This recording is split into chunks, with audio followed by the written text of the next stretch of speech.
Ladies and gentlemen, we're back. How are you? After a bit of a break, an hour or so, we're back. And they did do a press conference for Ricky Pearsall. So it happened while we're off the air, unfortunately, while you guys were with Trish. They did do that press conference. I'm gonna load it up here. You guys can watch it for a second. I'm sure everyone's like, oh, we already watched it, Ping. Stop. It's been played like 50 times. That's all right. We're gonna watch it anyway. Because I haven't seen it. I haven't seen it. I've been busy. Hey guys, how are you? Good to see you. All right, let's play this thing. And I also want to make it clear that when that happens and my office takes over, that there will be accountability for those who commit these types of acts in San Francisco. We are not a city that will be tolerant of this type of conduct. And so I look forward to continuing to work with the police department. I thank them for their swift action, and I will continue to work to support the mayor in our efforts together to collectively make San Francisco as safe as it should be. This is a setback, but we will continue to push forward to make sure that we minimize these types of events in our city. Thank you. You guys, we can take a couple questions. I want to do it nice and orderly here. There's a lot that the chief, the DA are not going to be talking about because this is an open criminal investigation and it's incredibly active right now. So if anybody has any questions, let's start right here. Is there any indication that Ricky was targeted because of who he is as a football player? No, there is no indication that he was targeted because he's a football player. At this point, we believe that this was an attempted robbery, and we're pretty confident about that. Do you know what they were trying to steal from him? Well, we're not going to release that at this time. Information is still flowing in. We're interviewing the officers. We have to interview Mr. Pearsall. Of course, he's receiving medical care right now. So when we put information out, we want to make sure it's 100% accurate. Although we have a good idea, we're not ready to release that at this time. He was described as stable. Can you shed any more light on that? Is this a life-threatening situation? Well, that's all I can say at this point because of HIPAA rules. He is stable, and that's what we've been advised by the medical team. And that's all we can put out at this point. Yeah. Let's go. You and then Zach. Do we know for sure there was only one gun in this situation? Yes, we believe it was only one gun, and that gun has been recovered. And it was the suspects? It was the suspects. First of all, do we know what the gun, what type of gun, any indication that there were other people involved in this attempted robbery? Is this suspect known to police? As far as we know right now, the suspect was acting alone. But as I said, this is an active investigation, so we have a lot of work to do. There are a lot of cameras in Union Square, so we're pulling video footage to confirm what we believe we know at this point. But again, before we put any information out, we want to make sure it's as accurate as we can be about information. Unfortunately, for a lot of the press conference, it's they don't give a lot of details, unfortunately. But you heard there that gun. There was only one firearm, and it sounds like Ricky really did struggle over the weapon when he realized he was being robbed. Somehow got shot himself, retrieved the weapon, and then shot his attacker. And I have to say, what a G. What a G for doing that, man. That is stuff you see in like the movies. That is some quick thinking and lightning reflexes from Ricky Pearsall. I don't know if I could have done that in that situation. He probably saved his own life. It's really remarkable. I don't know how long we're going to lose him for the team. I don't know if he'll play. Probably not this week. Well, I mean, Monday Night Football on the 9th. I doubt he'll be playing on the 9th. Maybe a couple of weeks, a few weeks, because he's going to have to heal before they ever let him onto a field. Yeah,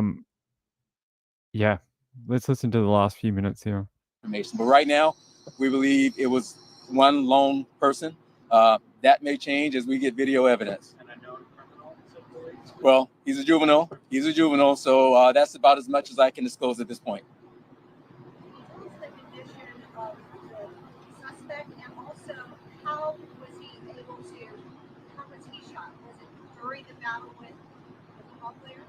He is stable as well, and it was during the struggle. And that's about as much as I can say right now. Again, we do have additional details, but we are not ready to put them out at this time. We still have some investigation to do, and we need to confirm some things. Can you confirm how many times he was shot? Not at this time. Was struck by the same bullet or multiple shots fired?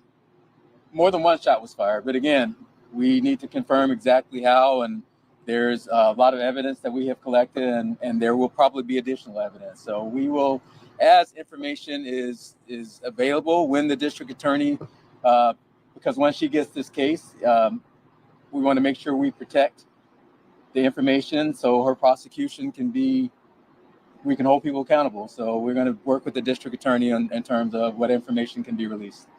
Was Ricky able to provide a statement in the interview? Well, I can say this: he was talking, and that's a good thing. Again, he's stable, but we still need to go back and confirm some things. So there's more to do on that case. Where was he shot? Can't disclose that at this point. I know there's been a surge in police in that area. Was this for the holidays, or is this part of that surge of police for the Union Square area? We have had extra officers in Union Square for quite some time, and we will continue to do that. As a matter of fact, usually when things like this happen, people get anxiety, and we want to make sure that the public knows that we're there for them. So we will increase that deployment. And we were going to do that during the holiday season anyway, but we're going to move that up to make sure that we don't have a repeat of this type of thing. I mean, we can't have a cop at every inch of every corner in the city, but we're going to do our best to cover that area like we have been covering. And the key is not only was our Union Square detail, we also had other officers patrolling the area. So that is why that response was so quick. You guys, one more question? Do you Over have here.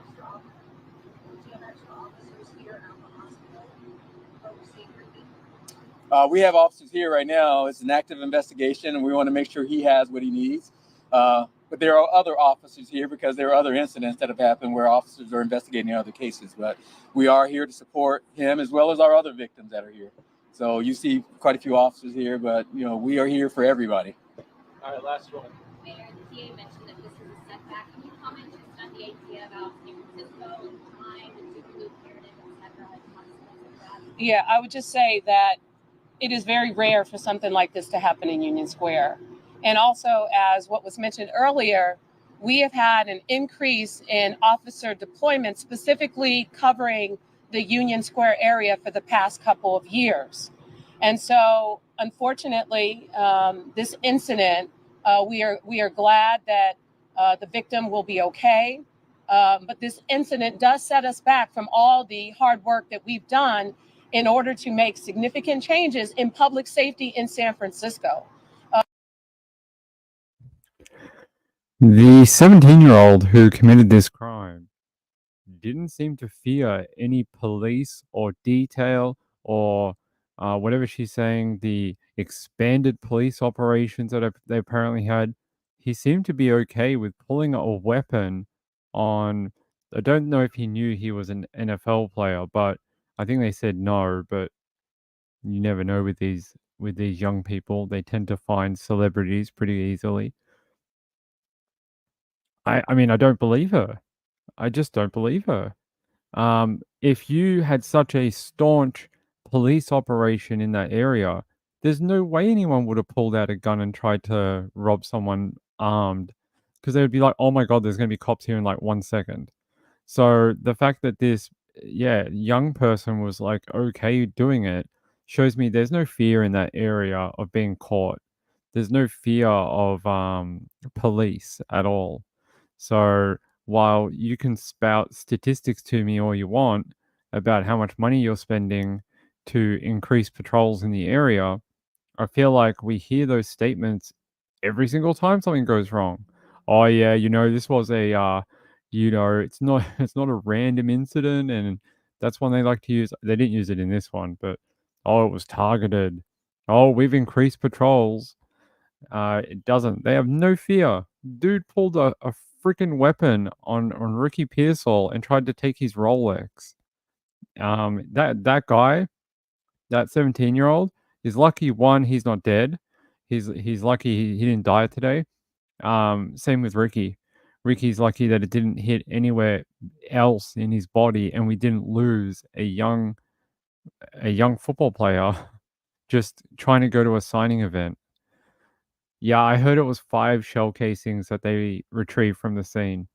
I heard the same information. I don't know if it's true, but that's what I heard. Marilyn says, I went to San Francisco for my honeymoon in 1979, back when it was probably a very different place.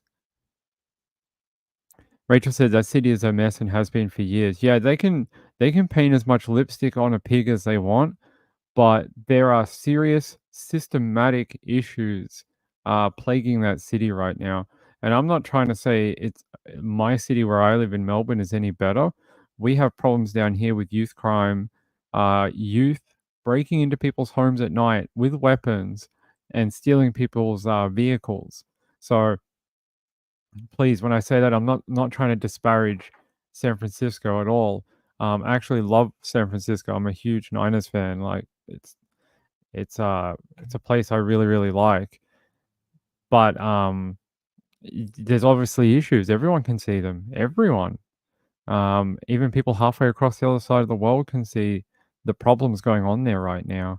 Like actually, just before I watched this press conference, there was a video that played right before it about a homeless tent city that the store owners had actually been losing business because of those people in that tent city had been harassing patrons of her cafe. So what did they do?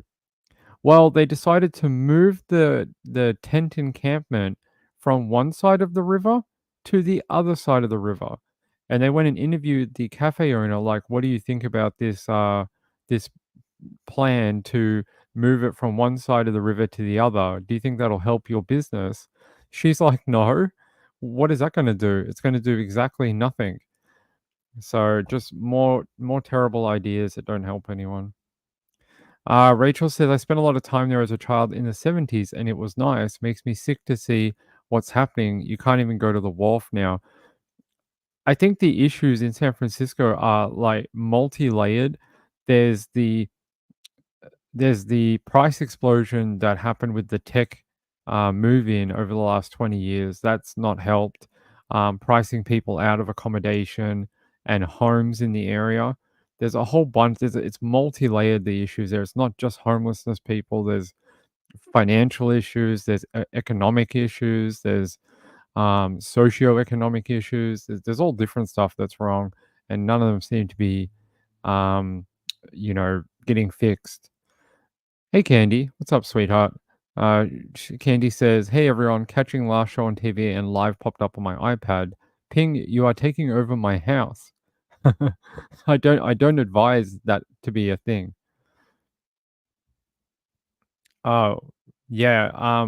Woos emailed me. Hey, Woos emailed me about Ricky Pearsall because she knows that I'm a Niners fan. So what does this one say? Oh yeah, there's a couple of like evidence photos here. I don't know if we showed them on the first show, but there you go. Some evidence. There's a shell casing right there between 2 and 3, and I'm sure there's probably more. It looks like a glove, whatever this is, a hat, and someone's slides. Debo Samuel. Who's this? Police officers investigate the scene at the shooting at Union Square. And there's Ricky. Let's see if it has anything interesting. No, I don't think so. I think we've heard most of it now. I still think this video is so brutal. He definitely looks like, we played it on the first show.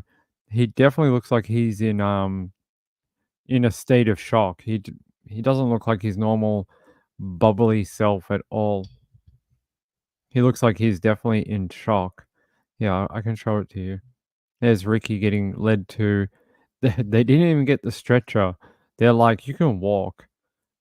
Bro's been like, I just got shot and I shot a dude. And you're like, you want me to walk to the ambulance? Where's our money going? Where are all the where have they put all the stretchers? Oh, there it is. So they made him walk with a bullet wound. That's pretty interesting. And you can see he was shot in that upper chest area. I'm not sure where it came out. On the back there? Yeah. So lucky it didn't go through his shoulder or I don't know, his heart if it went on the other side. Dude is so lucky to be in a hospital awake right now. You know, I was telling a friend in the Niners chat room, I was like, he's gonna have the best story to tell everyone in that locker room for like the next 20 years. He's gonna have the best bar story for forever. James says this is a defund police area. Is it? They don't want people to take money away from police. I always thought that was a stupid idea, but I mean, the different issues within policing don't get better when you take money away from policing. They just get worse because you have less money to fix problems or deal with issues. Yeah, I'd love to go into that with you, but it's not a political channel. Candy says, Laura, oh yeah. She has a look, the nostrils of the dog. Rachel said it kind of looks like it went through his side, probably has a broken rib or ribs as well. Yeah, it sort of looked like it went through his chest and then maybe, I don't know, in one of the photos you can sort of see like a blood spot on the back of his shoulder blade. But then I also, when he lifted his arm, there was something on the underside of his pec. So just on the inside of the armpit. So I don't know if it went in the chest and out through the armpit or something like that, or it went through his shoulder all the way. But either way, I don't think he's playing on Monday Night Football in a week. I just can't see it happening. But hey, maybe he's Superman. The Thoris gifted 1 membership. That is very sweet of you. I don't know who got it. James got it? Did James Avery get it? That's pretty cool. Thank you, the Thoris. I appreciate it. I think we're up to 60 members. We're up to, I think it is anyway. Hold on.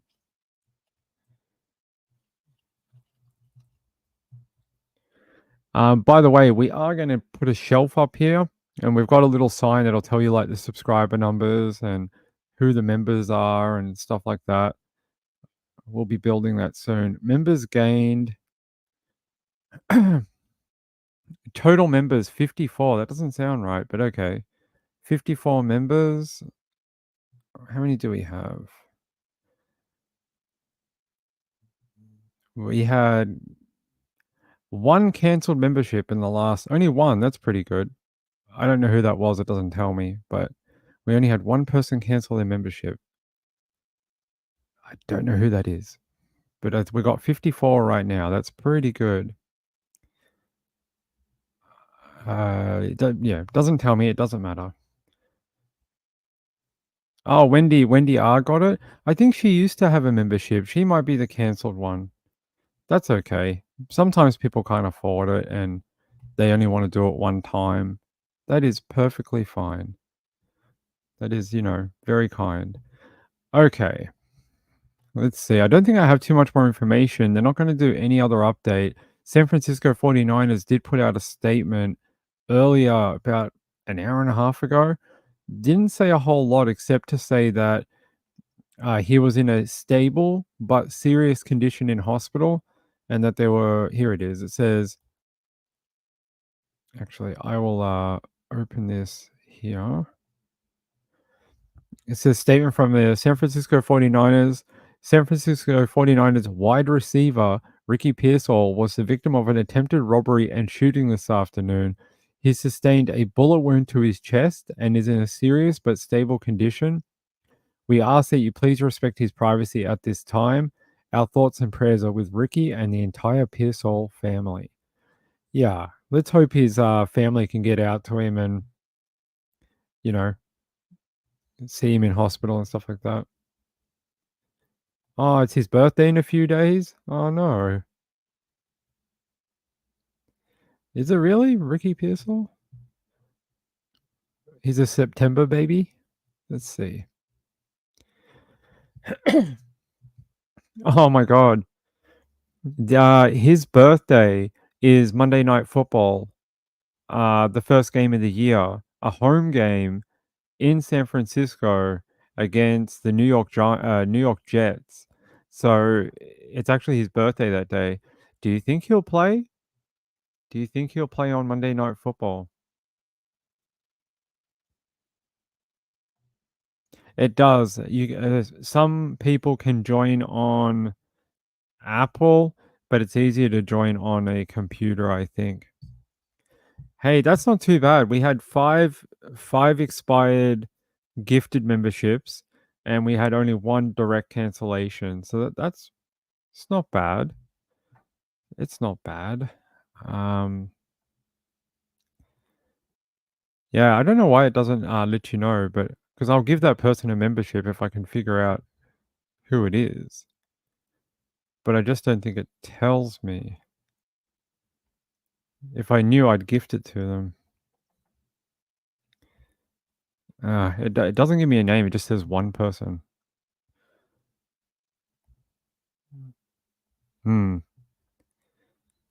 Yeah, five expired from gifted, one cancelled. How do you know?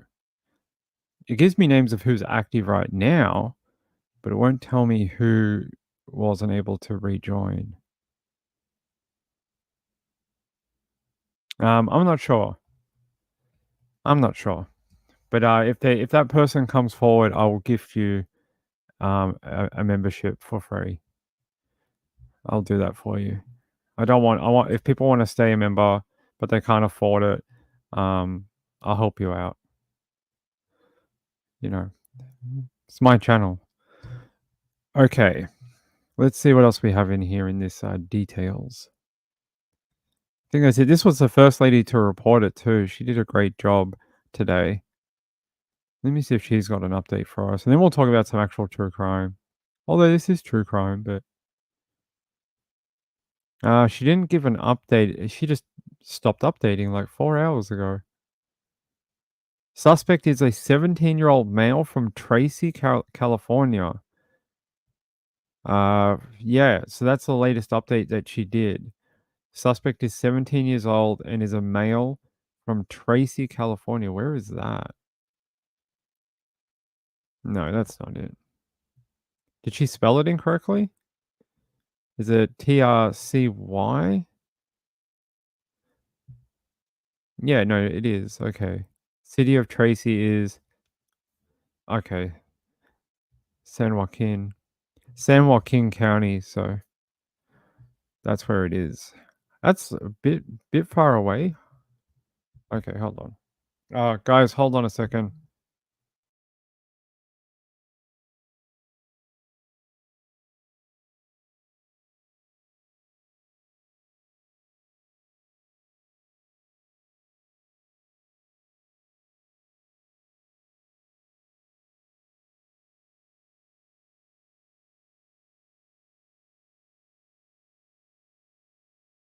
Sorry about that. Had an Amazon thing. Retired Orange says my gifted ended, so I renewed. That's very kind of you. Thank you. I appreciate it. That's very sweet of you. You don't have to. I would have given it to you. The Thoris says, no, sometimes people have a hard month or whatever, and like $5 is a lot of money to people. I know the gifted ones are the second highest tier. The first one is like $2.99. The other one's like $5.99, $4.99, something like that. So maybe that one's too much for them, and I get it. Some people can't afford it. Oh, I do have this one. I don't know if this helps you. Oh, here, I'll put it in the chat. This is the one out of my account. There you go. I don't know if that helps. All right, let's do some more true crime. Let's not worry about that other stuff. By the way, the person who just called me was it's the string for the sign. They came quite late. So I've got to go out there and grab that in a minute. So I'm going to try find a video for you, and I'm going to run out there while I do that. All right, hold on.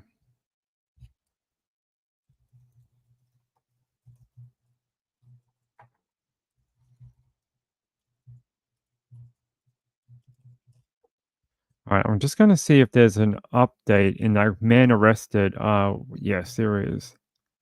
From Fox News 11. This is a couple out of that nudist colony or nudist resort, but they were found deceased under their neighbor's house. I'm gonna play you that update and I'm gonna run. Confirm the presence of human remains under the house. We believe that Dan and Stephanie are deceased. A gruesome twist in the case of a missing couple in San Bernardino County. Investigators believe they are now dead, and their neighbor is now accused of murder the day after SWAT teams used armored vehicles to tear through his house. Welcome to the Fox 11 News at 5, simulcast on our sister station, Fox 11 Plus. I'm Christine Devine. I'm Ellis Michelson. Redlands police arresting Michael Sparks late last night after his neighbors vanished from a nudist resort almost a week ago. Fox 11's Matthew Seedorf live there tonight where the investigation continues. Matthew. Alex, Christine, right now, police are still guarding the gates to the entrance of this community. People that live here can't believe this happened. A nudist ranch in San Bernardino County now devastated. It's sad. It should have never happened. The almost week-long search for Daniel and Stephanie Menard ending Friday with their next-door neighbor, Royce Sparks, arrested for murder. The couple's possible remains discovered underneath his home. We've located human remains. We believe that Dan and Stephanie are deceased. Since last weekend, missing person flyers have hung in windows at Olive Dell Ranch. I just want some answers too. Irene Encraft noticed the couple's car abandoned on a nearby road Sunday, and when they didn't show up to church, she went to their house. We went in and there was Stephanie's purse and their phones were still there and everything. That's when we knew something. This isn't normal. While the officers were here, they received a tip.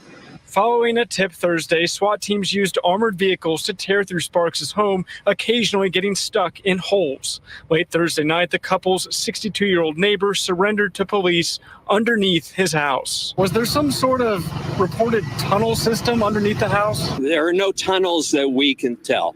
There is a space about 5 feet deep. So like a dugout bunker? It was concrete. It goes back maybe to the back of the property. Mike was very quiet and laid back. It's hard to believe. He didn't like the Menards.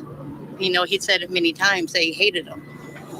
But I never thought he'd do something like this. According to Redlands police, Sparks tried to shoot himself with a rifle, but it misfired moments before his arrest. We're all shocked in that because they were good neighbors. A neighborhood now mourning the lives of a couple they call friends. The couple's dog named Cuddles is still missing tonight. Crews say they're going to be back out here tomorrow digging for those remains. Reporting live, Matthew Seedorf, Fox 11 News.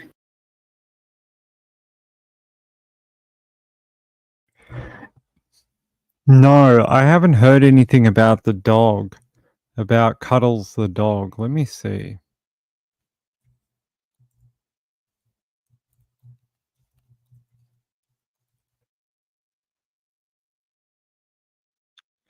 Yeah, I don't think I've heard anything. Yeah, they're saying here that the dog is considered missing. Yeah, I don't have any update with Cuddles, unfortunately, guys. Hey, Shad Hunter, how are you? Good to see you. No, I haven't heard anything about the puppy dog. I know, couldn't he just let it go into the hills or something like that?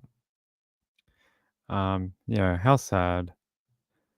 It's very, very awful. Let's see. Okay. Yeah, I wanted to show you something here. Where's this video? Phones were. Let's have a look. Right at the beginning of the video, there was something interesting. There we go. Look at after they went into that property and they declared it a crime scene. Look at the junk. Oh my God, there's a computer that might be older than I am. That computer is that a computer or like a microfiche? Is that a microfiche? I don't know. Is that a monitor or it almost looks like a microfiche from a library? But whatever it is, it might be older than Ping is. They really like smashed into that home. Look at that. There is not much left of it. whatever it used to be. And then when it went in, it sunk, which you can see. Is it there? No. Right there. You can see here that rook went in there and then just went zhunk and fell onto its side. And that's where he must have been digging. So I hope they didn't fall onto any human remains. I hope they didn't fall onto the victims with that giant piece of machinery. And Danny says, "What? Who was it that said I'm rude for saying weirdos? Who said that? I don't know. Did anyone say that? I don't know who said that. I didn't see that, Danny. An old monitor? Yeah, definitely a hoarder or something going on. Hey, Trisha, how are you? Trisha says psychological effects of being attacked can take longer to heal than physical wounds. That is true. You don't know. Hey, man, he took the gun off him and shot him. I don't know. Maybe he thinks this is like his cowboy moment, and he's feels pretty good about it that he lived. Might take it the opposite way, and he thinks it's only going to make him stronger. Could do, or it could go the other way. Yeah. So it is very sad about the dog. I don't think I have any update on it. I tried looking. Here, ABC News. What do they say about the dog? They say the couple's dog, a white Shih Tzu named Cuddles, was also missing. Anything about the puppy dog? The couple's white dog has not been found. So as of right now, they have not located that dog. They've not been able to find it, unfortunately. That's very sad. Danny says, I want to double down. Double down on weirdo? Okay. We can do that. We can double down on it. All right. That's the update for that one. I'm glad they found them and that got recovered very quickly. I was hoping while we're gone, I might have found out more information about that that house fire, but I couldn't find anything, like anything interesting. Anyway, that one we were talking about in the original show, several people found dead in a house fire. Very strange. Let's see.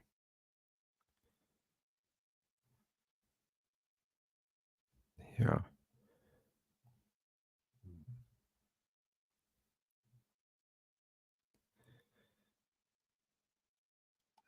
I want to show you this. If I can get to it.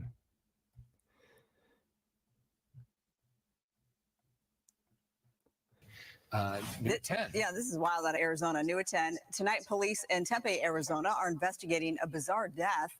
A Wells Fargo bank employee is found dead at her desk 4 days after clocking in on a Friday. The employee is identified as a 60-year-old woman. Police say there are no obvious signs of foul play, and the medical examiner will have to determine the cause of death. As for how she was dead at her cubicle for 4 days with no one noticing, coworkers say her cubicle was off the main aisle, though some people had noticed a foul odor recently, but blamed the plumbing. So they blame the plumbing, but not like decomp. That is terrible. The air conditioning in the place maybe kept it less than it should have been, but I think that's really horrible.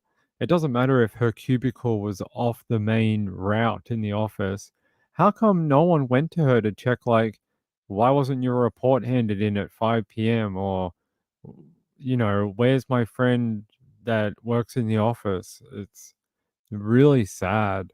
Really, really sad that for 4 days, almost an entire Monday to Friday work week, no one noticed that she was dead.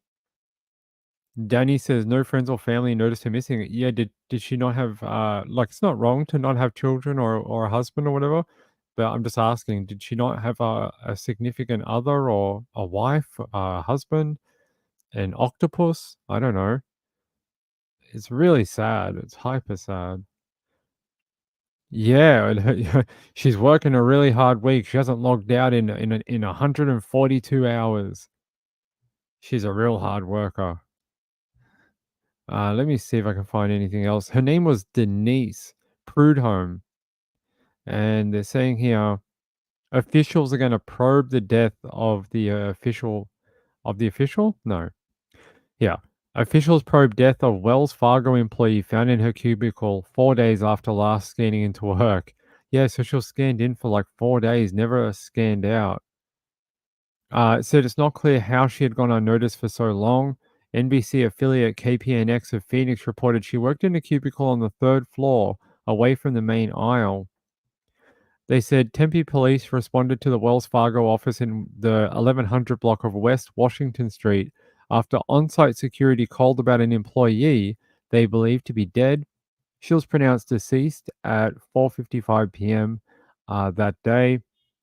She had last scanned into the building at 7 a.m. on August 16th, a Friday, and there was no further scan in or scan out of the office. She was found August 20 on the Monday. On the Monday? That would have been Monday? Let me check. No, hold on. August. No, that was the Tuesday. Wait, so people came in on the Monday? She last scanned in on a Friday, and they found her on the Tuesday.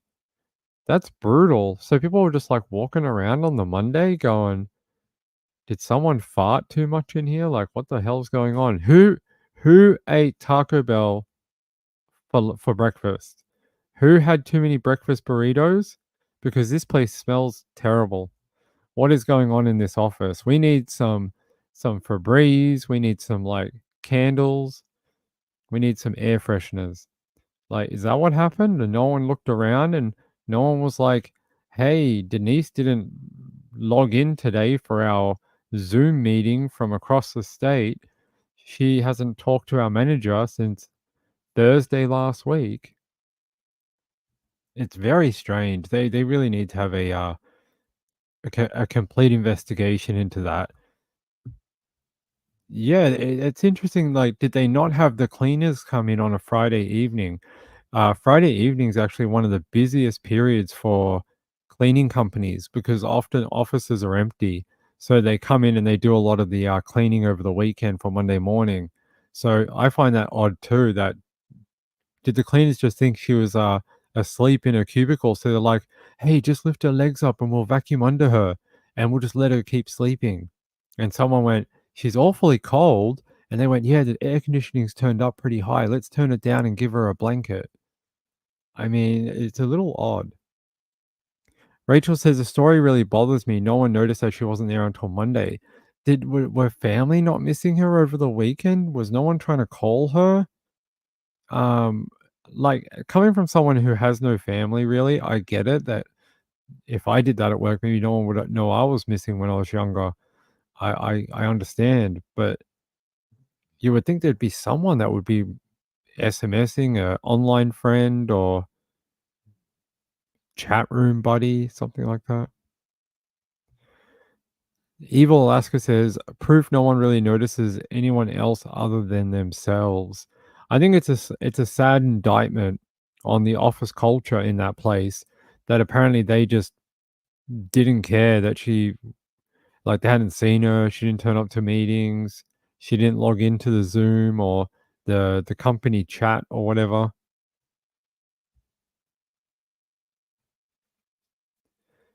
And the nudists missed that couple. Yeah, they knew like straight away. They were like, they didn't turn up for church. There's something wrong. That was very interesting. Rachel says, yes, my niece cleans commercial and it's Friday and Sunday. They're the biggest days of the week. My friend does like drinking places like pubs. They do a lot of during the week as well, but Friday, Saturday, Sunday are the biggest nights for them for doing like office areas or drinking areas and blah blah blah. So commercials are quite busy over that time. So I find it strange that no one from a commercial cleaning company was doing vacuuming or, you know, dusting and stuff like that in the office after hours. I'm guessing she must have died Friday. That's my sense of it, that she must have died sometime during the day on Friday, and that unfortunately she stayed there the entire time. They say here the cause of death is pending determination by the Maricopa County Medical Examiner. Police said the preliminary investigation showed no obvious signs of foul play. So there's no ninja. No ninja broke into the Wells Fargo and killed one of their workers. Sounds like she died from a heart attack or something like that. A stroke, you know. Poor lady. Do we have a photo of Denise? At least we could be respectful and show her photo. I do not have a photo of her. Is this her? No, that can't be her. No, that's not her. I don't have a photo of her. Let me see if I can find one.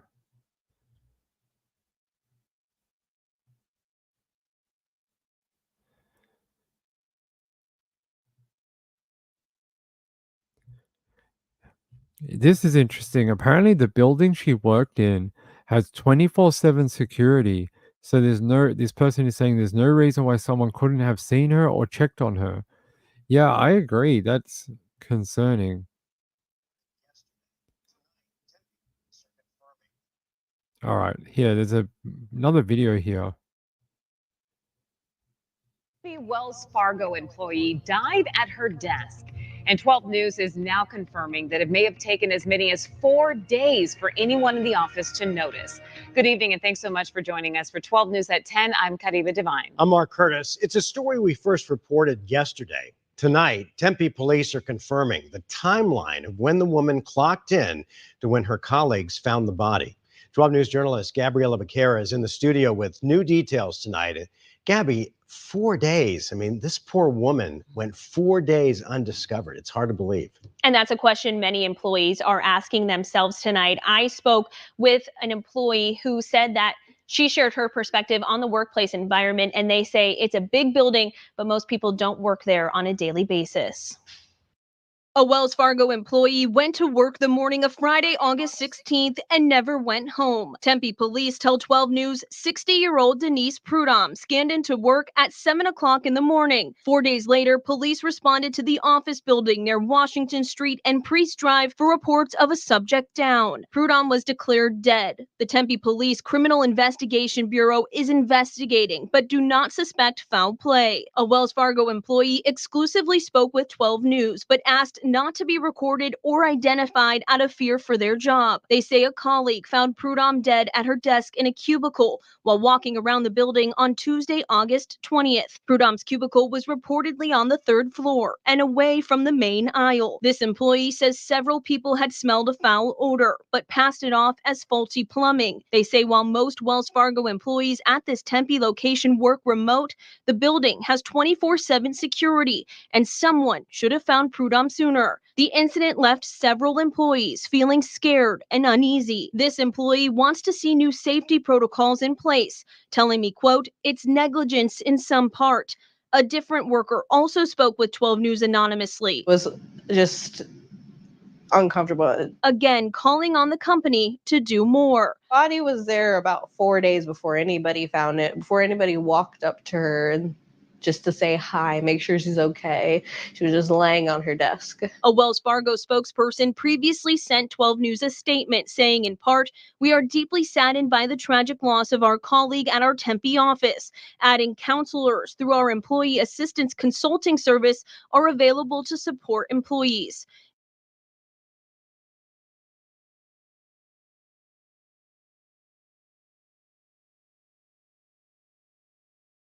There you go. You even heard from one of the workers. Even they were a little bit disgusted that it took so long to find her. And I agree. So her name was Denise Prudhomme. And I agree that that's really sad that they found her sprawled out face down on her desk. I think, yeah, it's really awful, right? Well, yeah, no boss. Like that's what I said. Like she didn't log into the Monday morning Zoom call or the update report at 11 a.m. with superiors or anything. I find that very strange. That what did they like? If you don't log into work and they can't see you active doing your work or whatever, they'll call you. they'll call you and be like, "Why are you inactive? You're during work hours. You need to be doing like you need to be active and taking phone calls, or if we ring you, you need to pick up."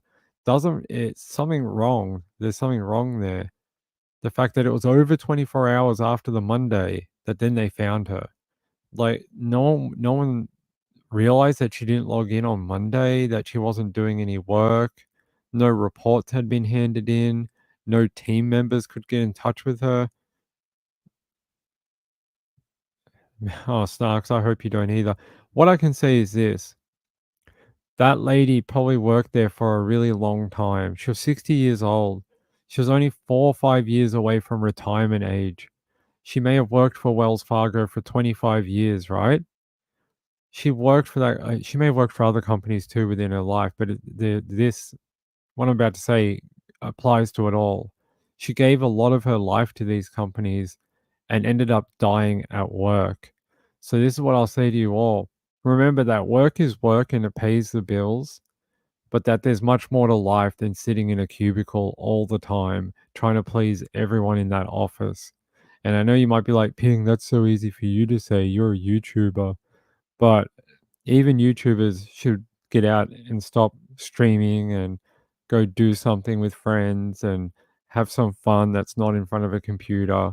And remember, there's more to life than just trying to earn a dollar. There's more experiences that we can have.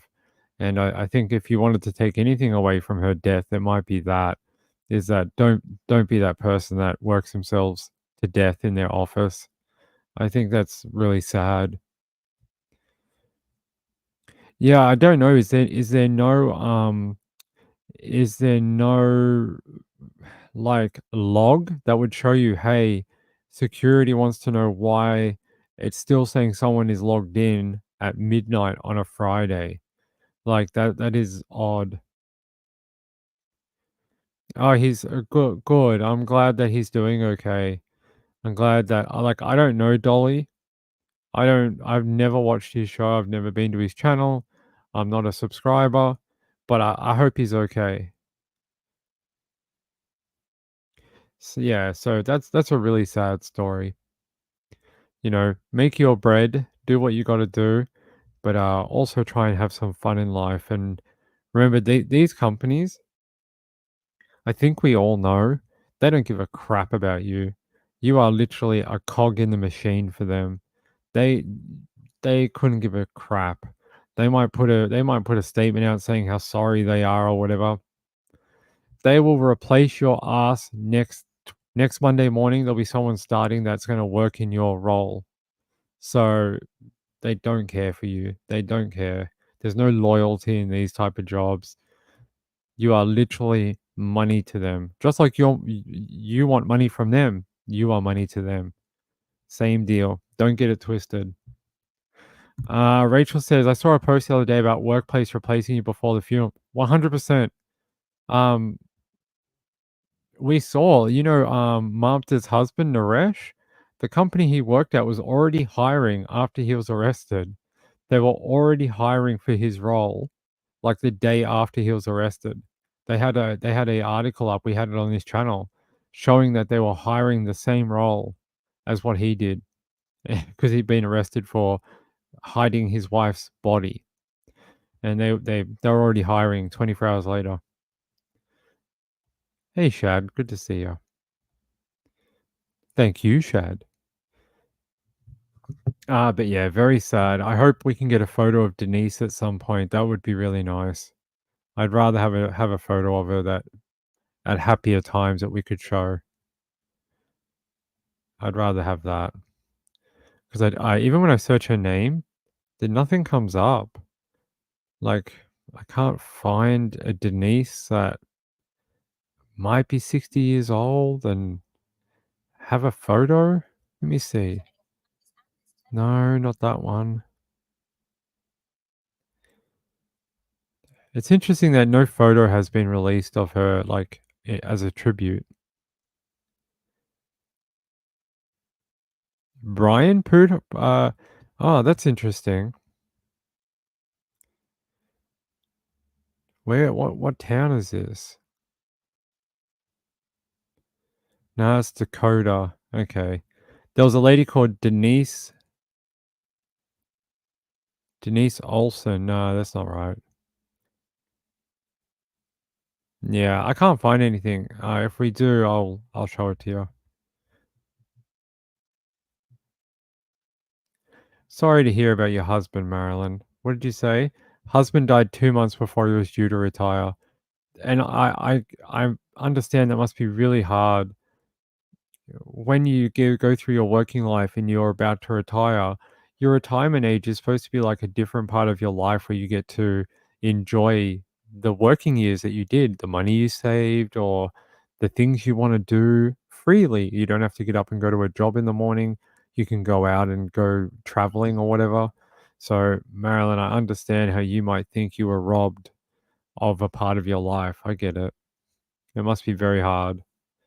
You must feel like, why me? Like, what did I do wrong to not get my retirement with my husband? I get it. Okay, let's see what else we've got.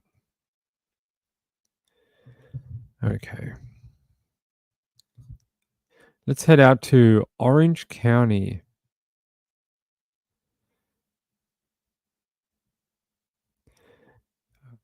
Let's see if this will play.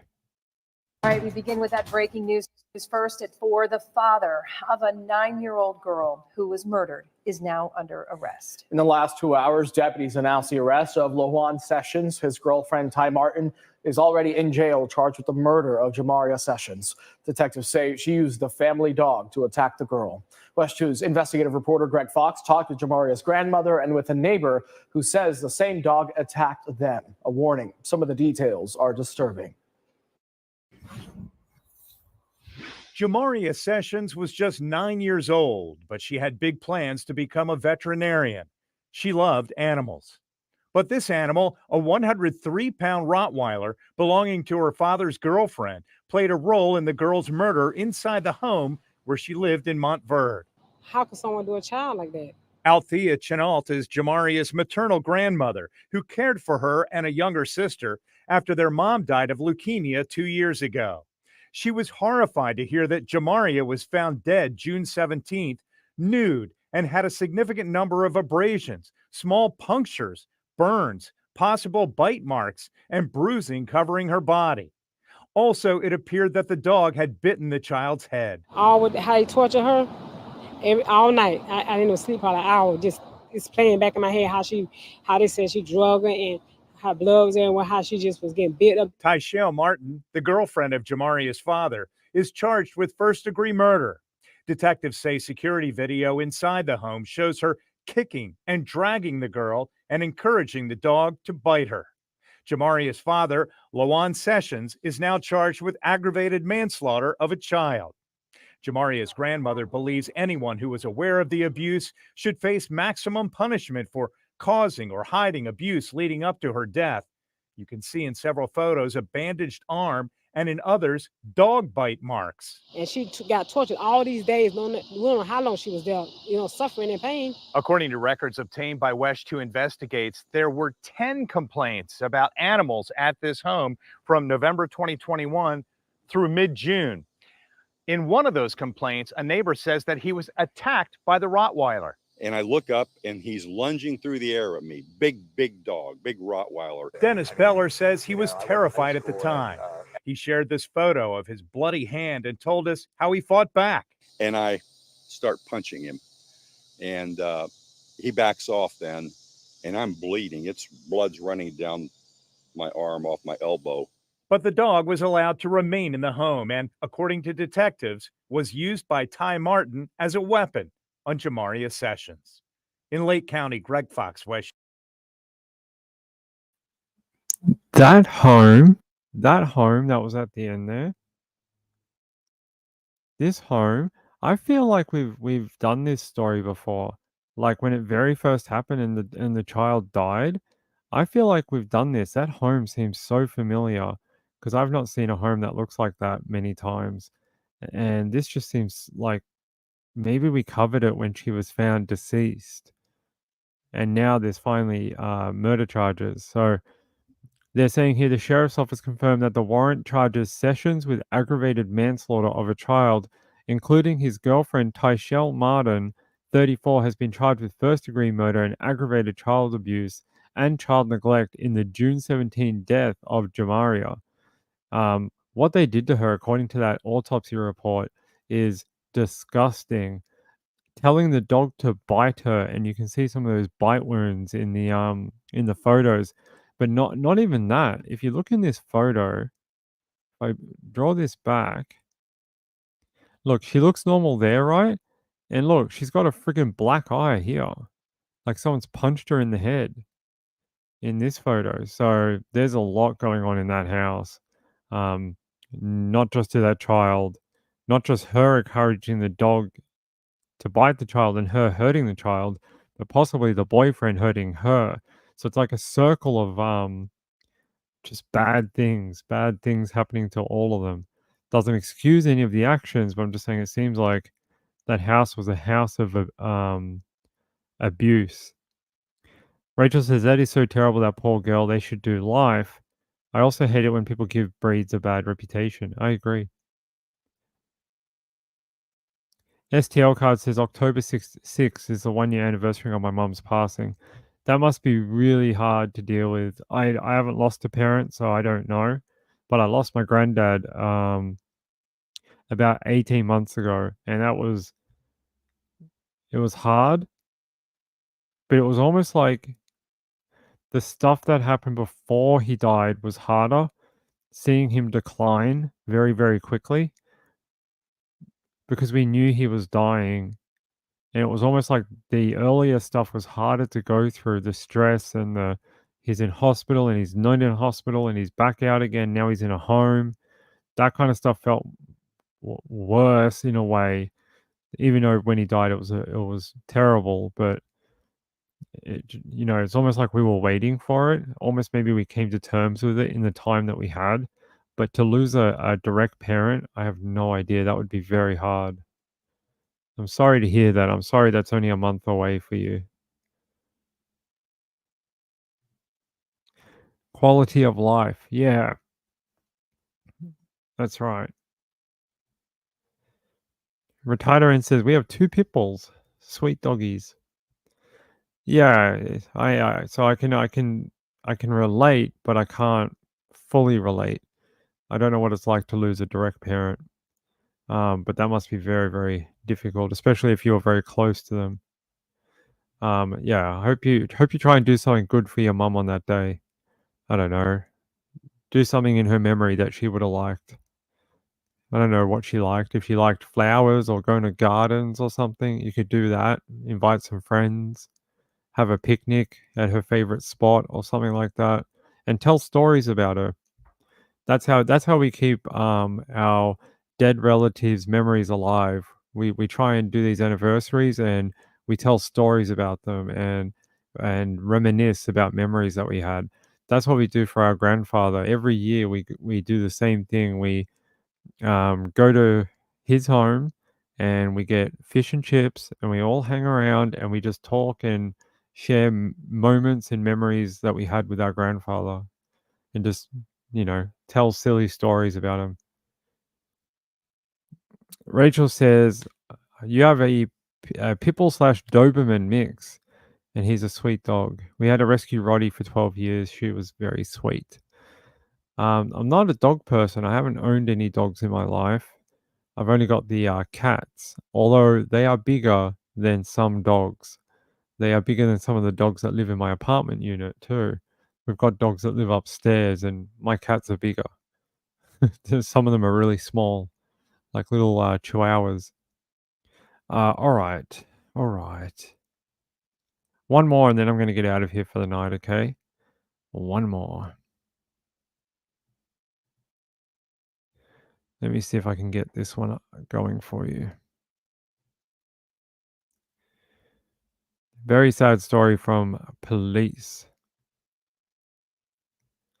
Dallas police. On the 29th at about 10:10 p.m., we were called, Dallas police officers were called. Let's see if it does it properly this time. On the 29th, No, we're gonna. at about Hey, stop that. Let me see. Where is his name? We'll have to use a different one. That one's broken, or it's got its So what they've started doing is some news ones won't allow you to restream anything. They will actually put that black thing. It's a type of encryption, level 3 encryption, and it doesn't allow you to restream. 46-year-old Burks was a rookie officer, only joining the force about 8 months ago. But of course, he leaves a long legacy of being there for his community. So many have been impacted by this loss. That includes students of the former teacher. Tonight, our Nicole Nielsen caught up with one of them who says Burks left a trail of love behind. He was just great. Like, he was almost like a father figure or a brother. To some, Officer Darren Burks may be remembered as a rookie cop. But to Tynequa Griffith, he'll always be remembered as her favorite teacher. He was most definitely my favorite teacher. He was so fun. He would joke a lot. He wasn't all serious all the time. Burks taught at Texas Can Academies in Dallas, a school system dedicated to helping non-traditional students in need get the education that they deserve. Griffith says it was clear Burks' passion for helping others. He was so patient with me. He was so supportive. He was always just encouraging me just to stay in school for one. He's part of my journey. Which is why she's not so surprised he decided to turn to policing last year as a way to further his commitment to Oak Cliff. Officer Burks had only finished training in December, though she was surprised to hear about his death. She had just spoken to him in May. It really just shocked me. Yet the shock and sadness goes beyond just former students. Today, folks from all over the Metroplex came to pay their respects over a squad car covered in flowers, prayers, and candles. What affects one community affects all communities. It sits outside the South Central Station. The patrol division Officer Burks lost his life trying to protect. For something that's tragic to happen is just a surprise, and it's really saddening. Today, we watched as both people who knew him and people who didn't showed up to honor his life. I was just saying, it's so sad that people have to lose their lives just going to do their job. And I mean, at the end of the day, that's what he was doing his job. He did have a passion for just helping others, just overall. His heart was huge. I'm still just in disbelief. Like, it just still don't seem real. In Dallas, Nicole Nielsen, CBS News, Texas.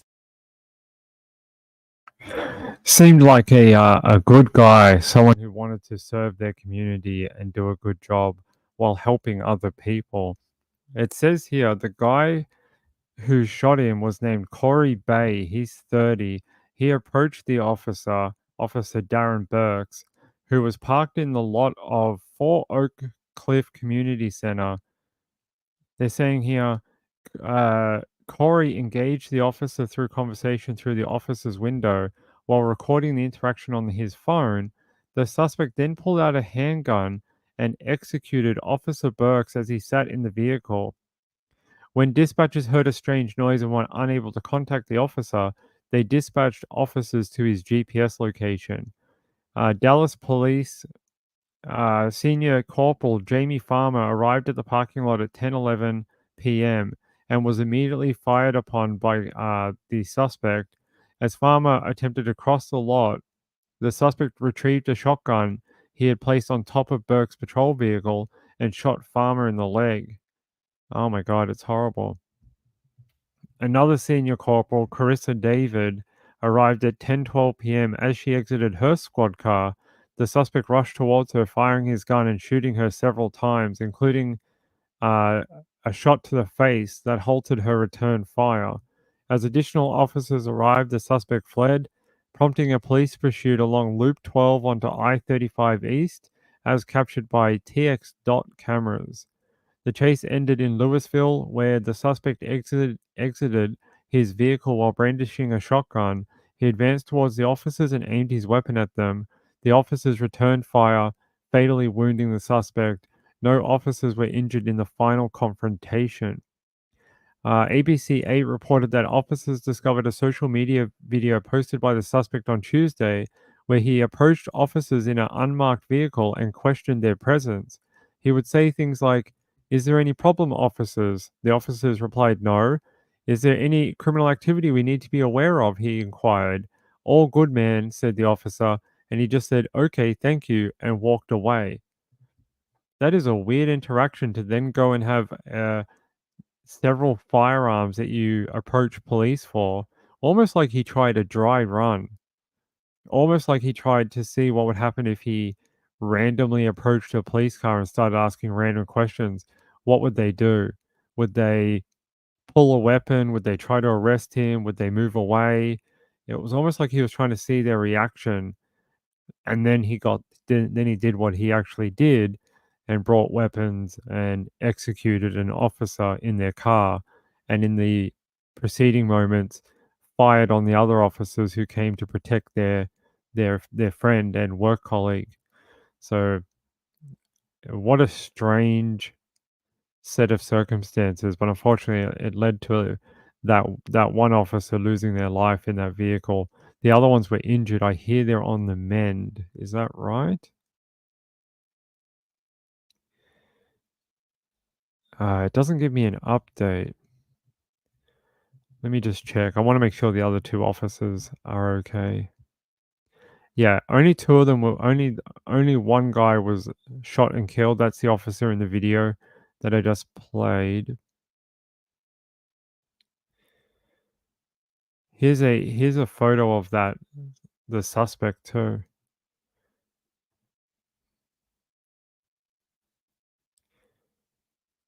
Okay, the other two officers are wounded, but working towards recovery. Yeah, one was shot in her face, so her life will be very different for the rest of her life. Same with the other officer, but she will have some challenges for sure. He definitely has the crazy eyes, yeah. Rachel said he had to know it wouldn't end well for him. He must have. But it sounded like, yeah, he did a dry run to see what their reaction would be to him approaching their vehicle. All right. I think that's it for tonight. I think we're about done. We caught up on Pearsall. We did a couple of different other stories. And then it's tomorrow night. Tomorrow night we've got Sunday Nights with Ping. Sort of like 60 Minutes, but on YouTube. We try and catch up from the week, tell you some stories that maybe you haven't heard of before. Rachel says, "Thanks for your hard work. We appreciate you. Good night, everyone." Hey, have a great night out there. Be safe out there. The stories we tell are not done to special people or random people. They're just people in the community. Don't become one of these stories that we tell. Try and be safe out there, and look after each other. And try and say hello to some people you haven't said hello to in a while.